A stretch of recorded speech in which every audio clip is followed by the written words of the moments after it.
नमस्कार मित्रांनो, जसं की आपल्याला माहीत आहे की सिडकोची लॉटरी ही 20 जुलै 2026 रोजी जाहीर झालेली आहे आणि त्यामधून 4,000पेक्षा जास्त लोकांना घरही लागलेली आहेत.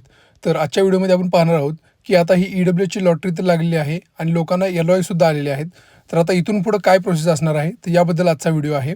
व्हिडिओ चालू करण्याअगोदर जर तुम्ही आमच्या चॅनलवर प्रथमतः आला असाल तर चॅनलला सबस्क्राईब नक्की करा. तसेच जर आमचे व्हिडिओ आवडत असतील तर लाईक आणि शेअर नक्की करा. आपण सिडकोचे माहिती देणारे नवनवीन व्हिडिओ आपल्या चॅनलवर अपलोड करत असतो.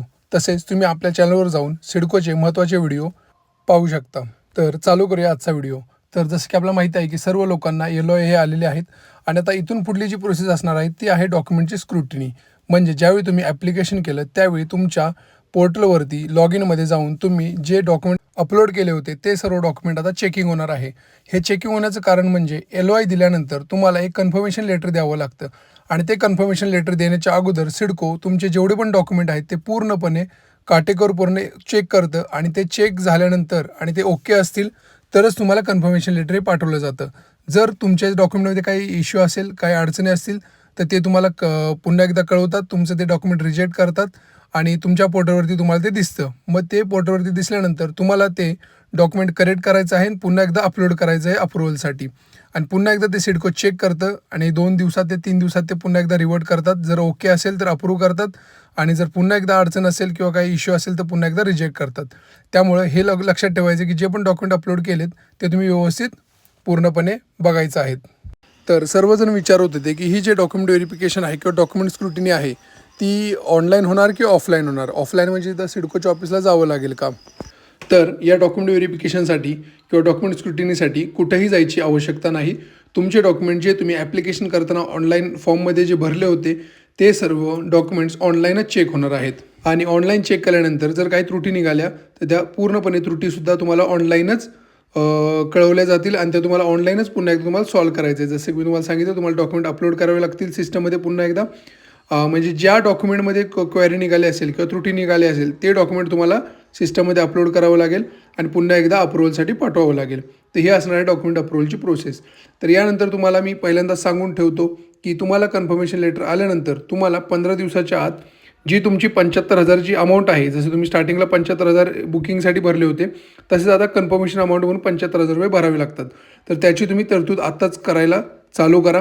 कारण का एकदा तुम्हाला कन्फर्मेशन लेटर मिळालं की त्या कन्फर्मेशन लेटर मिळाल्याच्या दिवसापासून तुम्हाला पुढल्या 15 दिवसामध्ये हे कन्फर्मेशन अमाऊंट जी 75,000 EWSसाठी आहे ती भरावी लागते. तुम्ही इथं स्क्रीनवर पाहू शकता, based on the document submitted by you a scrutiny process will be conducted. म्हणजेच जे तुम्ही डॉक्युमेंट सबमिट केले आहेत त्याच्यावरती तुमची स्क्रुटिनी होणार आहे. If you are found eligible during a scrutiny a confirmation letter will be send to you regarding the payment of the confirmation fee. म्हणजेच तुमच्या डॉक्युमेंटची स्क्रुटिनी झाल्यानंतर जर तुम्ही इलिजिबल झालात किंवा म्हणजे जर इलिजिबल जर ठरलात तर तुम्हाला सिडकोकडून कन्फर्मेशन लेटर हे पाठवलं जातं. तर ते कन्फर्मेशन लेटरमध्ये तुम्हाला कन्फर्मेशन फी पेमेंट करण्याबद्दल पूर्ण डिटेल्स दिलेल्या जातात.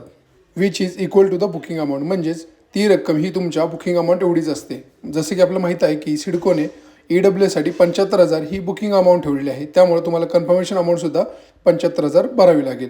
इथं पाहू शकता तुम्ही, you are required to pay ₹75,000 towards the confirmation amount within 15 days of receiving the confirmation letter. म्हणजे तुम्हाला कन्फर्मेशन लेटर मिळाल्यानंतर 15 दिवसाच्या आतमध्ये 75,000 रुपये भरावे लागणार आहेत.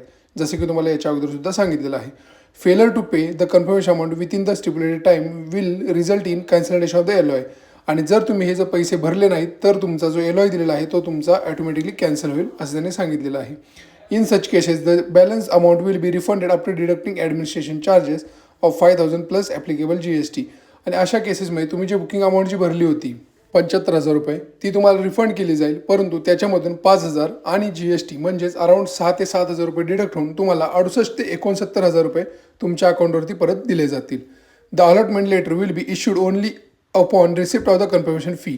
जसं की तुम्हाला सांगितलं, एकदा तुम्ही कन्फर्मेशन पेमेंट केलं की कन्फर्मेशन पेमेंट केल्यानंतर त्यानंतर मग अलॉटमेंट लेटर जनरेट होतं.